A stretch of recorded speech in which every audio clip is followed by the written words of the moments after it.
Magandang gabi po sa ating mga giliw na taga-subaybay. Miyerkules na naman, ika-13 sa buwan ng Agosto, taong 2014. At ika-4 na taong anibersaryo na po ng programang ito, kaya muling sumasayang papawid ang DepEd Hour. Ito po ang inyong lingkod, Jane Valderrama. At ako po si Angeline Alfonso. Sa talituruan ay isasalang natin ang ikatlong module ng asignatura sa Ingles para sa Season 3 na ihahatid ng Rhea Garcia ng San Isidro Integrated School. Sa naturang module po ay tatalakayin ng ating teacher presenter ang antecedent at possessive pronouns.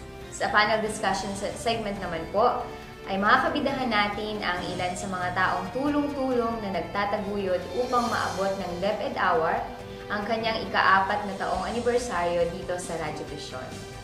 At para makabidahan na po natin ang ating mga piling panauhin, tunghayan na po natin ang ulo ng mga balita.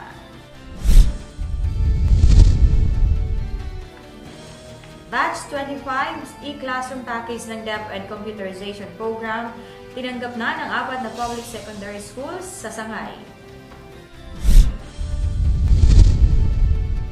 Sangay ng Cabanatuan City sumalang sa 2 araw na Prime HRM Assessment ng Civil Service. Resulta ng assessment, iuulat ng tagapamanihala nitong nakaraang Lunes.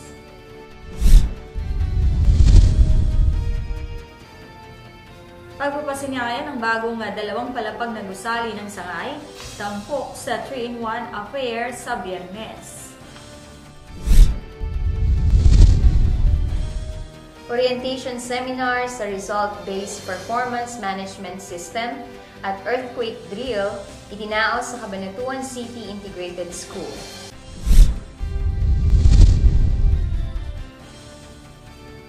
Nutrition Month Celebration, Science Fair, Schools Press Conference at BSP Investiture magkapasunod na isinagawa sa Cabanatuan East Central School.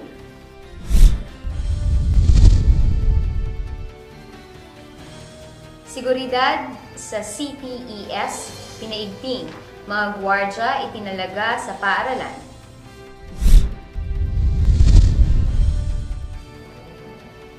Barangay Scholar Program ng Kalawagan, patuloy. At learner-centered learning at best practices, ibinahagi ng pangkaraniwang gawain sa Cesar Vergara Memorial High School.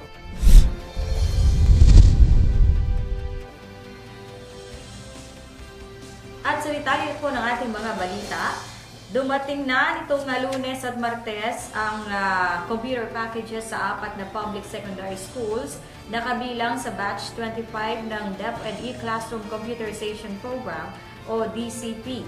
Ang mga high schools na tumanggap ay ang San Josef National High School, Camp Trino National High School, Mayapiap National High School at Honorato C. Perez Senior Memorial Science High School. Ang delivery ng mga packages ay sinagawa sa Air 21, ang logistics provider na kontrolado ng DepEd Central Office para sa e-classroom DCP. Ang computer packages ay binubuo ng 8 HP Compact Pro Host computers na may Intel Core i5 processor, 42 N-Computing Virtual Desktop Clients, 42 18.5 inches na LED monitor at mga peripherals. Kasama din sa package ang isang 3-in-1 HP inkjet printer, mga power regulating devices at networking set gaya ng switch o hub at mga kable. Mayroon ding face-to-face lecture and hands-on training na ibibigay sa teacher na magiging system administrator ng shared computing setup. Ang shared computing setup ay ang mas murang paraan upang magkaroon ng interactivity sa isang electronic classroom kung saan may control ang teacher na ma-monitor at ma-access ang terminal o virtual desktop ng bawat mag-aaral sa isang learning session. Mas madali at mas mabilis din ang troubleshooting kung magkakaroon ng system o software problems dahil mangyayari lamang ito sa server. Ang hindi lang bentahe sa shared computing system ay ang pagiging mabagal nito sa mga gawaing nangangailangan ng malaking resources sa graphics tulad ng image at video editing. Nakatakda ring tumanggap ng kanilang e-classroom packages ang 12 elementary school sa Sangay bago matapos ang third quarter ng taon. Sa pagdating na ito ng mga bagong e-classroom sa mga paaralan, inaasahang magsisimula ng makausad ang layunin ng Regional at Division Technology Plan na mayangat ang kalagayan ng computer-aided teaching and learning na nakasentro sa pagiging collaborative, project-based at knowledge producer. Tapos na ang 2 araw na Prime HRM Assessment na isinagawa ng Civil Service Commission sa Sangay ng Cabanatuan noong ika-6 hanggang ika-7 ng Agosto. Sa ulat ng tagapamanihala ng lungsod, nitong nakaraang Lunes, nakapagtala lamang ng kabuuang markang 98% ang Sangay para sa Level 1 ng accreditation system. Sa pagtataya ng mga assessors mula sa Civil Service Commission na kinabibilangan ni Nata Maninang at Maria Regina Rodriguez, kulang pa ng 2% ang Sangay upang makapasa sa Level 1. Nang tanungin ng Media Bureau si Ginang Sheila Prieto, ang nakatalagang Human Resource Management Officer ng Sangay at tumatayong focal person sa isinagawang assessment, lumilitaw na ang nakapigil para maabot ng Sangay ang Level 1 ay ang interview sa ilang kawani ng Sangay. Ayon kay Ginang Prieto, hindi nakasagot ng tama ang ilang non-teaching personnel nang tanungin sila kung ano ang kanilang performance targets. Dagdag pa ni Ginang Prieto na masyado lamang naging teknikal ang pagtatanong ng mga assessors, samantalang ang ibig lang nilang sabihin or alamin ay kung ano-ano ang mga ginagawa at dapat gawin ng kawaning ito sa kani-kanilang mga tungkulin. Sa presentasyon naman ni Superintendent Maybe Eclar, binigyan din niya ang pagkakaisa ng bawat kawani sa mga layunin at mithiin ay napakahalaga sapagkat dito nakasalalay ang ikakatagumpay ng isang organisasyon. Ang Prime HRM Accreditation System ay isang programa ng Civil Service Commission na naglalayong pag-ibayuhin at ang pagpapataas ng kalidad ng serbisyo sibil sa mga ahensya ng pamahalaan. Sa buong Region 3, isinagawa ang pilot assessment sa kagawaran ng edukasyon at nakatakdang isa lang ang lahat ng 20 sangay ng mga paaralan sa buong buwan ng Agosto. Samantala, pasisinayaan na sa Biyernes, ika-15 ng Agosto, ang 2 bagong palapag na gusali sa loob ng Tanggapang Pansangay. Sinimula ng konstruksyon ng gusali nitong nakaraang summer at umubos ng halos 2.5 milyong piso. Ayon kay taga-Masid Pansangay Nestor Lunderio na siyang namamahala sa Physical Facilities Development ng Sangay, ang 1.7 milyong piso ay galing sa DepEd Central Office na dinagdagan ng 0.5 milyong piso ng Cabanatuan City Government para makumpleto ang pagpapagawa ng gusali. Sa unang palapag ng gusali, mag-oopisina ang Curriculum and Instruction Division, samantalang sa ikalawang palapag naman, pupwesto ang Governance and Operations Division. Ang setup ng mga tanggapang ito ay binalangkas na naayon sa Rationalization Plan na ipinatutupad sa lahat ng ahensya ng pamahalaan. Kasama rin sa 3-in-1 affair ang oath-taking ceremony ng mga bagong halal na pamunuan ng Cabanatuan City Teachers Association at pagbibigay parangal sa mga kawani ng Tanggapang Pansangay na nagsipagretiro at lumipat ng ahensya.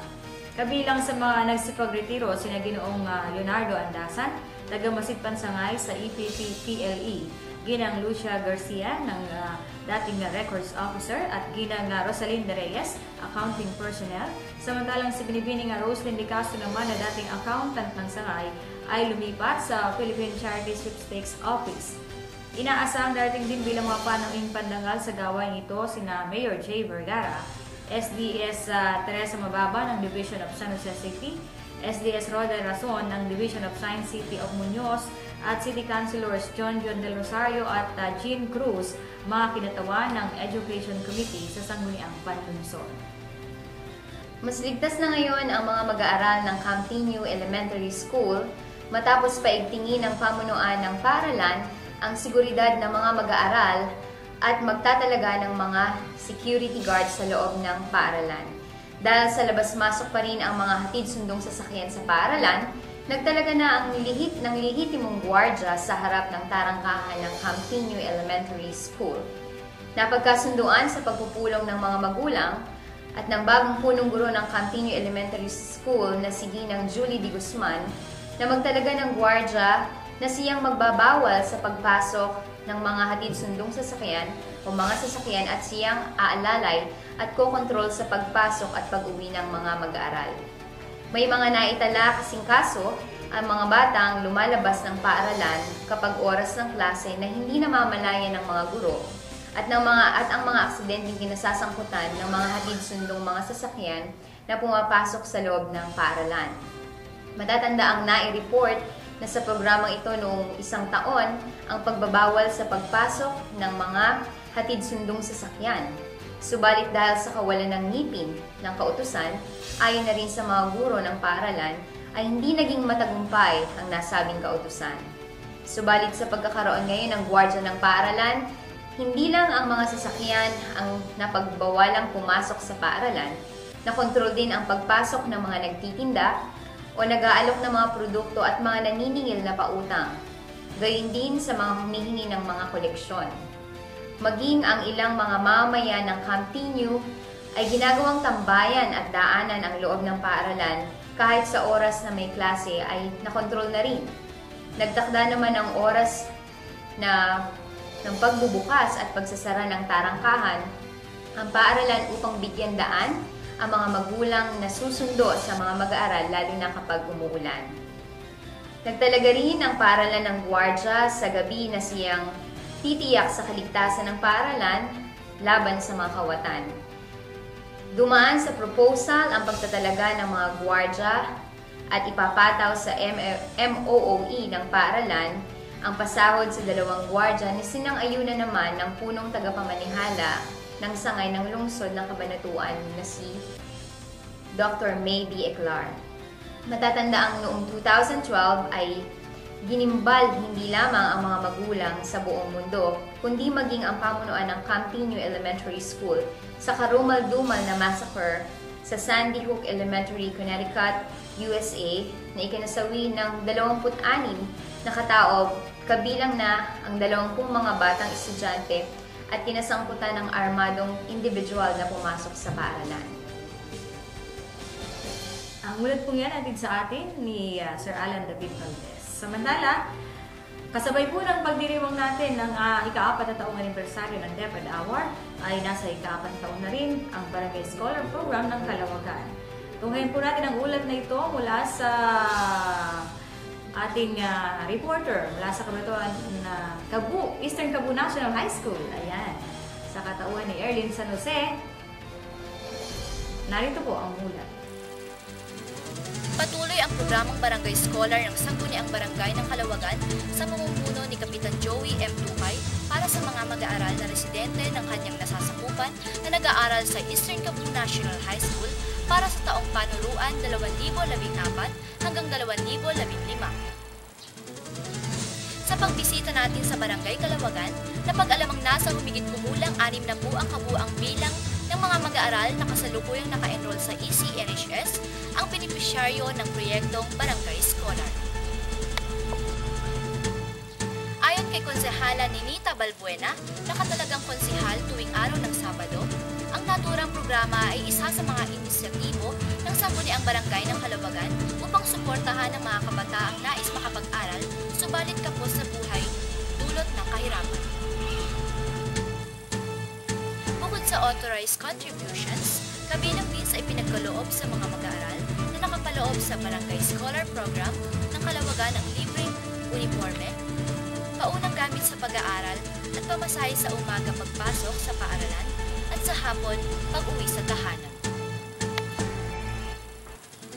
Bago makapasok bilang scholar ang isang mag-aaral, ilan sa mga pangunahing requirements ang photocopy ng Certificate of Good Moral at Form 137 mula sa mga paaralang elementaryang kanilang pinagtapusan bilang katibayan ng kanilang maluwalhating pagtatapos ng elementarya.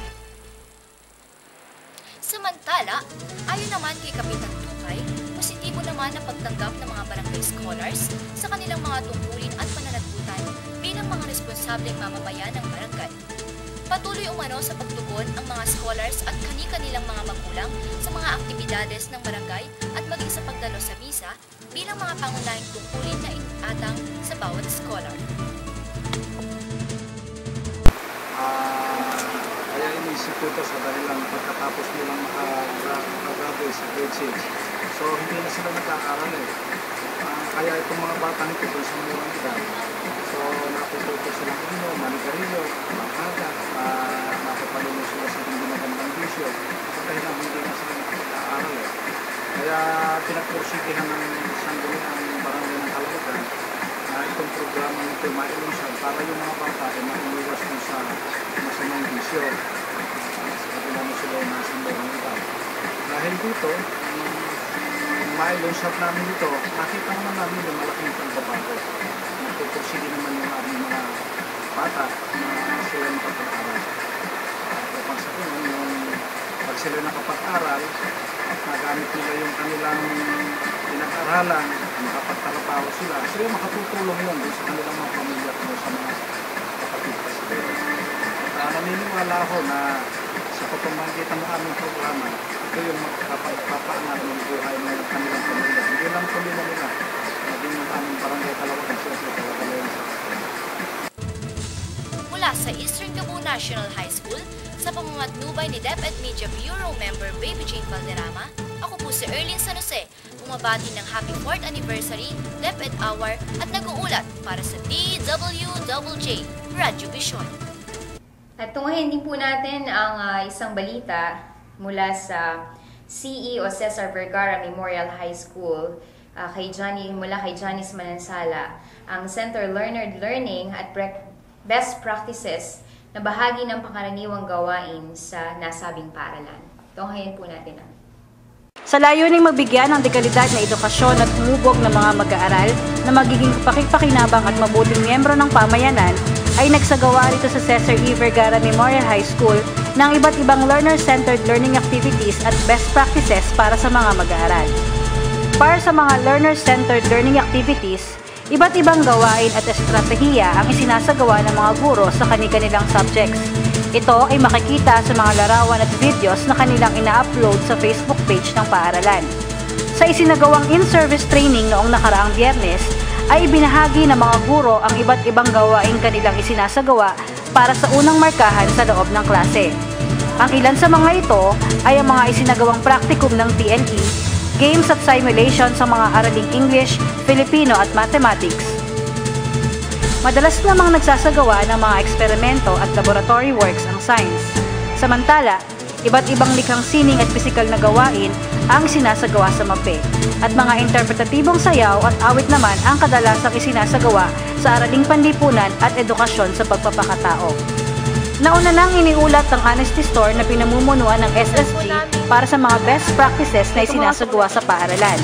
Bukod pa rito, ipinakilala rin ng pamunuan ng unang set ng mga mag-aaral na itinanghal bilang Students of the Month para sa buwan ng Hulyo. Ibinibigay ang parangal na ito upang kilalanin ng mga mag-aaral na nagpamalas ng katangi-tanging pag-uugali at huwarang karakter sa loob ng isang buwan. Samantala, pinamumunuan naman ng Youth for Environment and School Organization ang Waste Management Program ng paaralan. Dito ay nagkasagawa sila ng contest para sa waste segregation na buwan ng inia-award sa mga pangkat na may pinakamaayos na pagkakabukod-bukod ng basura at may pinakamataas na volume ng mga papel at plastic na nakokolekta.